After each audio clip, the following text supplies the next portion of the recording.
بسم الله الرحمن الرحيم الحمد لله رب العالمين والصلاة والسلام على أشرف الأنبياء والمرسلين سيدنا ونبينا ومولانا محمد صلى الله عليه وسلم وعلى آله وصحبه أجمعين وبعد. Beloved brothers and sisters, السلام عليكم ورحمة الله تعالى وبركاته. كيف حالكم؟ الحمد لله الحمد لله الحمد لله. My beloved brothers and sisters, respected mothers and fathers, viewers and listeners, alhamdulillah, in our fiqh this evening, our short fiqh lessons, we are in Kitab al-Tahara and we started the section of wudu, and this evening we are looking at a very interesting area, the factors that nullify the wudu. When does your wudu break? And I find that many people actually are not that familiar with this subset of laws in fiqh. Really knowing when the wudu breaks. So I think tonight's lesson, inshallah, is very important. After tonight's lesson, you should have clarity on if your wudu breaks. Why? Because this is the area that shaitan uses to interfere with your ibadah. When you are in ibadah, shaitan uses the angle and, whispers, the devil whispers and says, your wudu isn't in place. And then you are performing your salah with less concentration because you are doubting. And so very importantly, let us have clarity on the factors that nullify the wudu. So the Shaykh writes, he says, نَوَاقِضُ الْوُضُوء أَرْبَعَةُ أَشْيَاء.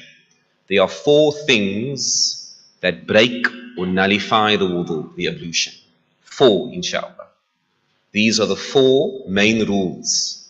The first, anything, let's pay attention to the wording, inshallah.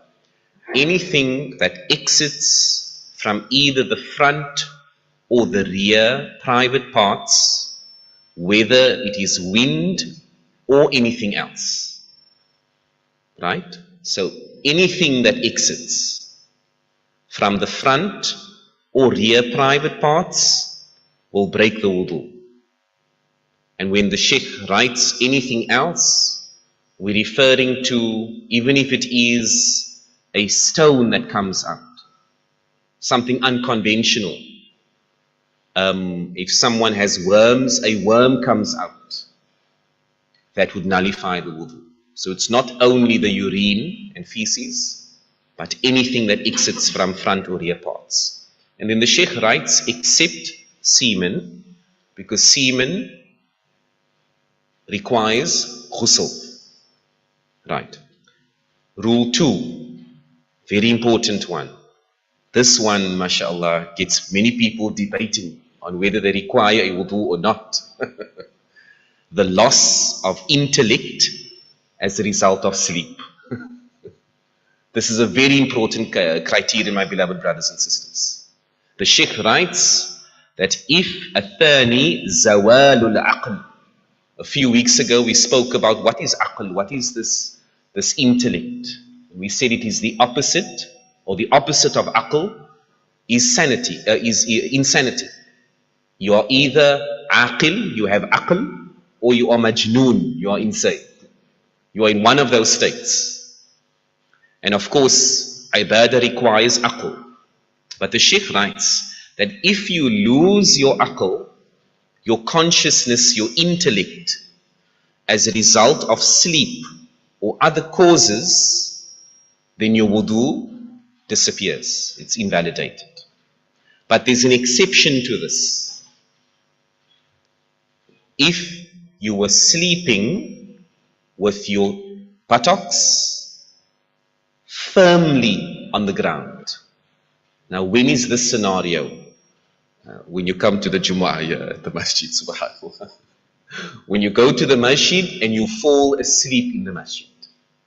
And I've often seen people debate with one another, jy moet op das gaan vat, and the other one say, nee, ek het nog die Shaykh gehoor, I could still hear remnants of the voice. Now this is the fiqh debate on at what level of sleep do you need to take wudu. So generally, sleep, deep sleep, breaks the wudu. But the Shaykh writes, the exception to this is if you are seated in such a position that your buttocks are firmly secured, like on a seat, in the masjid, on the ground, or on a seat. And what is the rationale behind this? That when you fall asleep, your body relaxes, meaning wind could escape, something could come out. You're not in control of those muscles.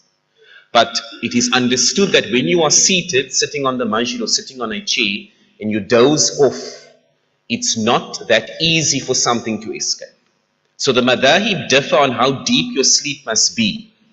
But what do we set as a criterion? Firstly, if you lost, if you dozed off, but you could still hear sound. Maybe you never understood the Shaykh or the Maulana when he was delivering the khutbah, but you could hear his voice.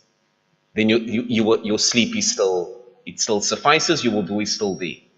But if the brother comes to you and says, "What did the Shaykh nou gesê?"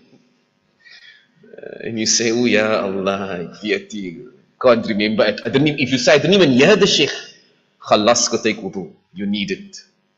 But if you could hear the sounds, then your sleep wasn't that deep, meaning your wudu is in place. But it must be that your buttocks are firmly on a seat. Okay? And then we also say if you lose your loss of intellect as a result of drugs, medication, you take a very strong painkiller, strong cough syrup, and then you lose it a little bit. Or you take strong pain medication and you can't recall, you can't drive maybe, your wudu breaks. As a result of that loss of. So we talk about the need for aql, the need for intellect, okay? The ability to think. And then the Shaykh continues, and the third thing, which is, specific to we find it in the Shafi'i madhab, but not in the Hanafi, skin-to-skin contact between adults that are non-mahram without any barrier between them, right? So you need skin-to-skin contact, this is particularly in the Shafi'i madhab,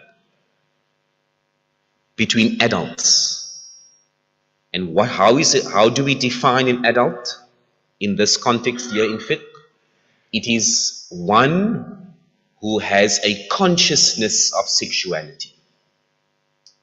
You don't need to be baligh, but you must have a consciousness. You need to know, okay, that is a khir, as they say, that's desire. If you have that, you go into the category of adult. And therefore, skin-to-skin contact between adults that are marriageable, male and female, without any barrier, the wudu breaks. Of course, in the Hanafi madhab, this does not apply.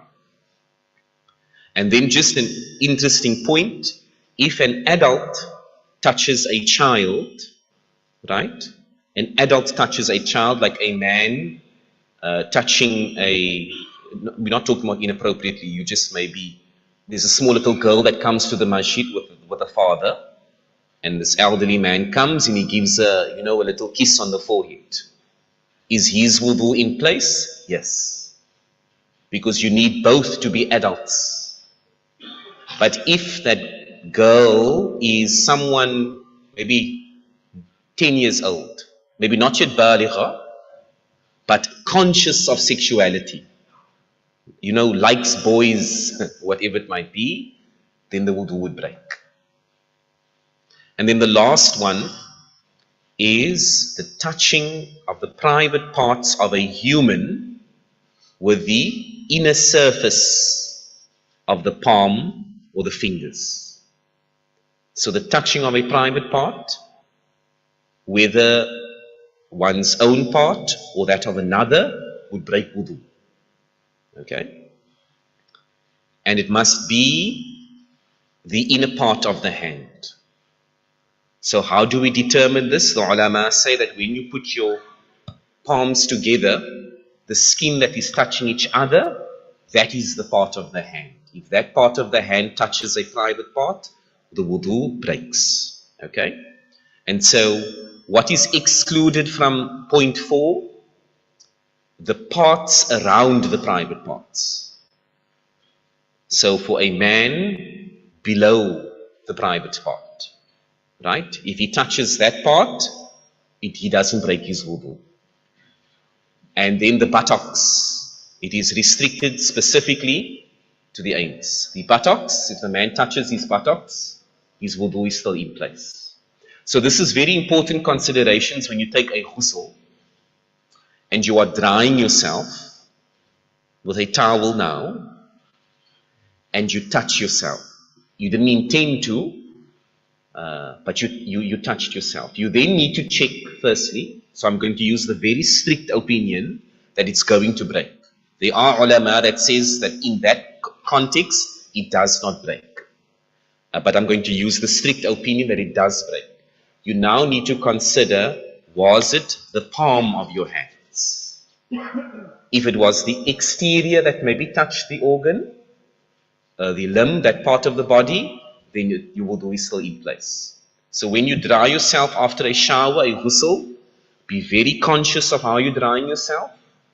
And if it's the inner skin, then preferably take a wudu. That is a strict opinion. I am aware of a differing opinion. So we close this evening the 4 factors that nullify wudu: something that exits the private parts, sleep, and just a point on that sleep again. If you can't recall how deep it was, then take wudu. Then you were in a deep sleep. But if you were in a light sleep, you'd know you were in a light sleep. And then don't be lazy, because sometimes we are in the masjid and we it's close to a waqt. We think, no, I wasn't that, asleep. Don't be lazy, inshallah. The water restrictions, alhamdulillah, lifted. So you take, it's cold here, mashallah, it's cold. But we take, rather be sure, you take a wudu. The touching of a non-mahram and the touching of the private parts, inshallah. And with that, we close this lesson. Any questions? Alhamdulillah. Wa sallallahu wa sallam ala rabbil alamin. Shukran.